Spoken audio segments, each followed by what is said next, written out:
Welcome back to the just we channel. నేను మీ తేజస్వి. అందరూ ఎలా ఉన్నారు? బాగున్నారా? నేనైతే చాలా బాగున్నాను.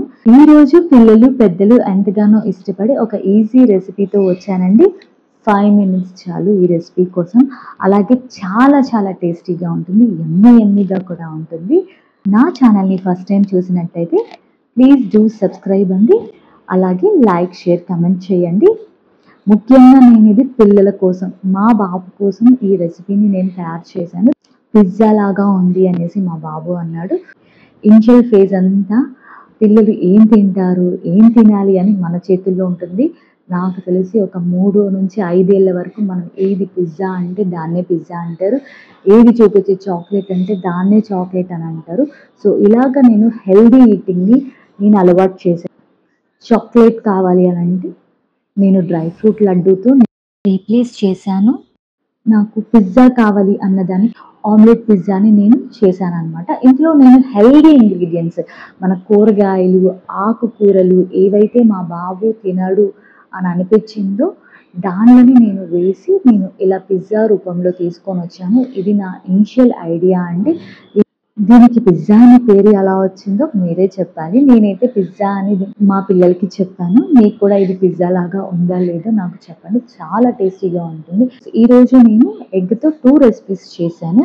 మీరు కూడా చూసి ఎలా ఉందో చెప్పండి. మా పిల్లలకైతే ఈ రెసిపీ చాలా ఇష్టం అండి. ఎగ్తో ఏదైనా, ఆమ్లెట్తో ఏదైనా రెసిపీ కానీ చాలా బాగా తింటారు. అలాగే ప్రెగ్నెంట్ ఉమెన్ ఎవరైతే ఇప్పుడు ప్రెగ్నెన్సీలో ఉన్నారో, సరిగ్గా తినరు, ఫస్ట్ 3 months అలాగే లాస్ట్ 2 months సరిగ్గా తినరు, తినాలన్నా కూడా హెవీగా అనిపిస్తుంది 9th monthలో. సో అటువంటి తల్లులకు కానీ ఇందులో నేను గ్రీన్ లీవ్స్ ఎక్కువగా వాడాను. ఇందులో ఉన్న గ్రీన్ లీవ్స్ ఫోలిక్ యాసిడ్ ఉంటుంది గ్రీన్ లీవ్స్లో, అది చాలా చాలా ముఖ్యము ప్రెగ్నెన్సీ ఉమెన్లో. అలాగే పిల్లలకు కూడా. ఫస్ట్ బర్త్డే తర్వాత పిల్లలు సరిగ్గా తినరు. ఇది చాలా చాలా కామన్ అండి. చాలామంది తల్లులు ఎందుకు తినట్లేదు అనేసి స్ట్రెస్ తీసుకుంటూ ఉంటారు. నేను కూడా ఫస్ట్ బేబీతో ఇదే ఫేస్ చేశాను. ఎందుకు తినడా అని 1 to 2 hours తన చుట్టూ తిరుగుతూ ప్లేట్ అలాగే పెట్టుకొని బౌల్లో డిఫరెంట్, ఇది తినలేదు ఇంకొక వెరైటీ, అలాగ 2 to 3 వెరైటీస్ వండి పెట్టిన రోజులు కూడా ఉన్నాయి. So mothers don't take stress. మీరు టేస్టీగా 1 or 2 రెసిపీస్ చేసి పక్కకు పెట్టండి. వాళ్ళు అర్ధగంటకి, గంటకి 1 ముద్ద 2 ముద్దలు మాత్రమే తింటారు. ఆడుతూ ఆడుతూ కాస్త తింటారు. తినకపోయినా ప్రాబ్లం ఏమీ లేదు. మీరు మిల్క్, ఎగ్, కర్డ్, ఫ్రూట్స్ ఎక్కువగా ఇవ్వండి. ఫ్రూట్ జ్యూసెస్ కాదు, ఫ్రూట్స్ ఎక్కువగా వాళ్ళు తినే ఫ్రూట్స్ని ఇవ్వండి. బ్యాలెన్స్డ్ డైట్ ఉండేలాగా చూసుకోండి. వాళ్ళు వెయిట్ పెరగరు. కానీ సెకండ్ బర్త్డే తర్వాత కొంచెం ఇంప్రూవ్మెంట్ అనేది ఉంటుంది.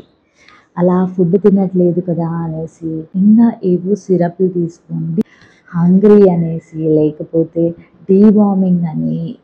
Deworming is good. ఏది చేసినా కూడా అన్నం తినట్లేదు అనే తల్లులు చాలామంది ఉన్నారు. మా క్వార్టర్స్లో అయితే ఈవినింగ్ కానీ ఆఫ్టర్నూన్ కానీ తల్లులు అలా బయటికి తీసుకొని వచ్చి ఎంతమంది పాపం ఎంతసేపు అడిగినా, ఎంతసేపు అలా బయట కూర్చోబెట్టి, పార్క్లో కూర్చోబెట్టి ఎన్ని చేసినా సరే తినట్లేదు అని కంప్లైంట్ చేసేవాళ్ళు చాలామంది ఉన్నారండి. 2 పిల్లలతో కూడా నేను అదే స్ట్రగల్ని, నేను కూడా ఆ ఫేజ్ నుంచి బయటికి వచ్చాను. మా పాప ఇప్పుడిప్పుడే తింటా ఉంది. మా బాబు కూడా ఇప్పుడు కొంచెం బెటర్ అని చెప్పాలి. సో ఇనిషియల్ 5 years పిల్లలకి ఏది నచ్చుతుంది, ఒక్కరోజు ఇది నచ్చిందంటే నెక్స్ట్ డేకి అది నచ్చదు. సో ఇలాంటి ఫేజ్లో మన తల్లులందరము ఉన్నాము. సో ఇటువంటి వాటి కోసం డిఫరెంట్ వెరైటీస్ కోసం చూస్తుంటాం, హెల్దీగా ఉండేలాగా చూసుకుంటాం. స్పెషల్గా చాక్లెట్స్, బిస్కెట్స్, షుగర్ ఐటమ్స్, జ్యూసెస్ని అవాయిడ్ చేయండి. ఎప్పుడైతే మా పిల్లలకి ఇవి అలవాటు అయ్యాయో అప్పటి నుంచి పిల్లలు ఫుడ్ అనేది తీసుకోరు. షుగర్ కానీ బెల్లాన్ని కానీ అవాయిడ్ చేయండి ప్లీజ్. ఎందుకంటే ఆ షుగర్ కానీ బెల్లానికి అలవాటు పడ్డాక ఫుడ్ అనేది తినరు. మా బాబుని అలా 3 years వరకు అలా నెట్టుకొని వచ్చాను. 3 years తర్వాత బయట వాళ్ళు ఎవరో ఒకరు, రిలేటివ్స్ ఎవరో ఒకరు మనకి చాక్లెట్స్ అనో బిస్కెట్స్ అనో ఇస్తూ ఉంటారు. ఈ చాక్లెట్స్ బిస్కెట్స్కి అలవాటు పడ్డాక ఫుడ్స్ అనేవి తీసుకోరు. ఇది క్వైట్ కామన్. సో ఇనిషియల్ ఫేజెస్లో మనం వాళ్ళ హెల్దీ హ్యాబిట్స్ని ఎలాగ మనం తీసుకుంటామో అవి మనకి నెక్స్ట్ 5 years వరకు మనకి యూజ్ అవుతాయి. So do watch the recipe. And do like, comment, share. Spanish omelette and egg pizza ఎలా తయారు చేయాలో ఈరోజు చూద్దాం. ఇందులో నేను పాలకూరను, గుడ్లను, అలాగే బంగాళాదుంపను, ఒక ఉల్లిపాయను, అలాగే 2 క్యారెట్లను, కాస్త కొత్తిమీరని వాడుతున్నానండి. వీటిని ముందుగా మనము కట్ చేసుకొని పక్కన పెట్టుకోవాలండి. ముందుగా నేను బంగాళాదుంపను, అలాగే కొత్తిమీర, పాలకూరను కట్ చేసి పక్కన పెట్టుకుంటున్నానండి. బంగాళాదుంపను నేను సన్నగా చాప్ చేస్తున్నాను. అలాగే క్యారెట్‌ని నేను గ్రేట్ చేస్తున్నాననమాట. ఇలా కలర్‌ఫుల్‌గా ఉంటే పిల్లలు చాలా ఇష్టంగా తింటారు. నేను 2 గుడ్లు నేను పగలగొట్టి దాని యాక్‌ని తీసుకొని దానిలో ఉప్పు, కారం, మీకు కావాలంటే మిరియాల పొడి కూడా వేసుకోవచ్చు. దాన్ని బాగా నేను మిక్స్ చేస్తున్నాననమాట. ఒక పాన్ తీసుకున్నాను. అందులో కాస్త నెయ్యి వేశాను. మీరు నెయ్యి వేసుకోవచ్చు, బటర్ వేసుకోవచ్చు, లేదా sunflower or groundnut oil, any oil use చేయొచ్చు. అందులో ఇందాక తరిగిన బంగాళాదుంప ముక్కలను, పొటాటో పీసెస్‌ని నేను వేస్తున్నాను. అవి బాగా ఫ్రై అయ్యే వరకు మనం అలాగే పెట్టాలి. ఇప్పుడు కొన్ని పాలకూర అనేది నేను ఆప్షనల్ అండి. నా దగ్గర అవైలబుల్‌గా ఉంది కాబట్టి వేశాను. మీకు కావాలంటే పాలకూర కానీ, ఇంకా ఏదైనా మీ ఫేవరెట్ వెజిటబుల్స్‌ని కూడా యాడ్ చేసుకోవచ్చు. క్యాప్సికమ్, టమాటో కూడా యాడ్ చేసుకోవచ్చు. కాస్త కొత్తిమీరని యాడ్ చేస్తున్నాను.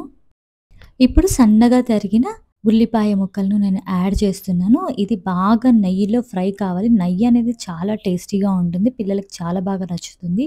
ఇక్కడ పాలకూర అనేది ప్రెగ్నెంట్ వుమెన్‌కి కానీ, పిల్లలకి కానీ చాలా వరకు అనీమియా ఉంటుంది వాళ్ళకి.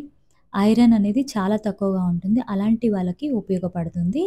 ఇది బాగా ఫ్రై అయిందండి. దీనిలోనే నేను ఇంతకుముందు మనం బీట్ చేసి పక్కన పెట్టుకున్న 2 ఎగ్స్‌ని నేను ఇందులో వేశానండి. ఇప్పుడు దాన్ని నేను స్ప్రెడ్ చేస్తున్నానండి. ఇప్పుడు ఇది కొంచెం బాగా వన్ సైడ్ బాగా కాలాలండి. సో, నేను అందుకు ఈ ఆనియన్స్‌నన్నిటిని స్ప్రెడ్ చేస్తున్నాను. సో, చాలామంది నన్ను "ఈ డ్రెస్ ఎక్కడి నుంచి తెచ్చుకున్నావు? ఇది ఇంట్లో వేసుకోవడానికి బాగుంటుంది. బయట వేసుకోవడానికి బాగుంటుంది" అని అన్నారు. ఈ డ్రెస్ నేను సంస్కృతి అనే ఇన్‌స్టా పేజ్ నుంచి లాస్ట్ ఇయర్ తెప్పించుకున్నానండి. దీన్ని కఫ్తాన్ డ్రెస్ అని అంటారు. నాకైతే కాటన్ డ్రెస్ చాలా హ్యాండీగా ఉంటుంది. ప్రెగ్నెంట్ అండ్ బ్రెస్ట్ ఫీడింగ్ వుమెన్‌కి చాలా బాగుంటుంది. వన్ సైడ్ బాగా ఫ్రై అయింది. సో, ఇంకొక సైడ్‌కి నేను ఫ్లిప్ చేస్తున్నాను. నాకు రెండో వైపు కూడా కాల్చడం చాలా ఇష్టం. మా బాబుకి ఇలాగే క్రిస్పీగా ఉండాలి. తనకి చాలా ఇష్టం. నేను అందుకే కొంచెం హార్డ్‌గా చేస్తాను. మీకు కావాలంటే కొంచెం ముందుగా మీరు తీసేయొచ్చు. ఇప్పుడు ప్లేట్‌లోకి తీసుకొని సర్వ్ చేసుకోవాలి అండి. సో, స్పానిష్ ఆమ్లెట్ అయితే రెడీ అయిపోయింది. ఇప్పుడు ఇంకొక ఎగ్ తీసుకొని దాన్ని బీట్ చేసి ఉప్పు, కారం వేసి బాగా బీట్ చేయాలండి. మా బాబు కూరగాయలు ఏవి తినేవాడు కాదు. అందుకే నా మైండ్‌లో ఈ ఆలోచన వచ్చింది. ఒక పాన్ తీసుకొని నెయ్యి కూడా తినడండి. సో, నేను ఇక్కడ నెయ్యిని యాడ్ చేస్తున్నాను. సో, నార్మల్ ఆమ్లెట్ ఎలా ఏస్తామో అలా వేసుకోవచ్చు. కావాలంటే పెప్పర్ యాడ్ చేసుకోవచ్చు. ఇలా స్ప్రెడ్ చేయడం ఒక అబ్సెషన్ అండి నాకు. స్ప్రెడ్ చేయకుండా ఉండలేను. యాజ్ యూజువల్ స్ప్రెడ్ చేసేసాను. సో, ఇప్పుడు ఫాస్ట్‌గా మనం ఏం చేద్దామంటే కొన్ని తరిగిన ఉల్లిపాయ ముక్కలు, కాస్త పాలకూర, ఈ పాలకూర తినడానికి ఎంత అడుక్కోవాలో, కొత్తిమీర కూడా తినేవాడు కాదు. అలాగే తరిగిన క్యారెట్, ఇలాగా తను ఏవైతే వెజిటబుల్స్ అప్పుడు చిన్నప్పుడు తినేవాడు కాదు. తనకి 2 ఇయర్స్, 1½ ఇయర్ అలా ఉండేటప్పుడు తినేవాడు కాదు. ఇలాగ నేను ఏదో ఒక రూపంలో ఉప్మాలోనో, ఆమ్లెట్‌లోనో యాడ్ చేసేదాన్ని. కాస్త సిలాంత్రో వేసి బాగా ప్రెస్ చేయాలి అండి. కాసేపు దాన్ని అలాగే వదిలేద్దాము. అది కాస్త ఫ్రై అవుతుంది. సో, ఇందాక మనం డ్రెస్ గురించి మాట్లాడుకున్నాం కదా! ఎందుకమ్మా ఇప్పుడు డ్రెస్ గురించి చెప్పావు అని అంటున్నారా? సో, చాలామంది నన్ను ఆ డ్రెస్‌లో చూసిన వాళ్ళు లాస్ట్ ఇయర్ నుంచి అడుగుతూనే ఉన్నారు. సో, అందుకే డీటెయిల్స్ చెప్పాను. ఆమ్లెట్‌ని ఫ్లిప్ చేసి ఫ్రై చేశాను. వేడి ఆమ్లెట్ పిజ్జా రెడీ అయిపోయింది. నేను ఇలా తీసి ప్లేట్‌లో పెట్టే వరకు కూడా ఉండరు మా పిల్లలు. 2 నిమిషాలు ఇద్దరు అలా ప్లేట్‌లో ఇలా ఇచ్చానో లేదో అయిపోయి కొట్టేస్తారండి. సో, స్పానిష్ ఆమ్లెట్, అలాగే మన ఆమ్లెట్ పిజ్జా రెడీ అయిపోయింది. ఇలాగా పిజ్జా లాగా కట్ చేసేసుకుంటే సో, వాళ్ళు పిజ్జా మా పాపకైతే నేను చెప్పలేదు. కాకపోతే మా పాప కూడా ఫస్ట్ టైమ్ చేశాక కూడా తను పిజ్జా అనుకుంటూ మమ్మీ పిజ్జా, యమ్మీ యమ్మీ పిజ్జా అంటూ తింటుంది. సో, ఇది అండి ఈరోజు recipe Spanish omelette and egg pizza. మీకు నచ్చింది అనుకుంటున్నాను. మీకు నచ్చితే తప్పకుండా లైక్ చేయండి, షేర్ చేయండి. ఇలాంటి మరిన్ని రెసిపీస్ మీకు తెలిస్తే తప్పకుండా కామెంట్ బాక్స్‌లో నాకు చెప్పండి. నేను కూడా ట్రై చేస్తాను. Please do like, share, comment. Bye. Do subscribe. Thank you for watching.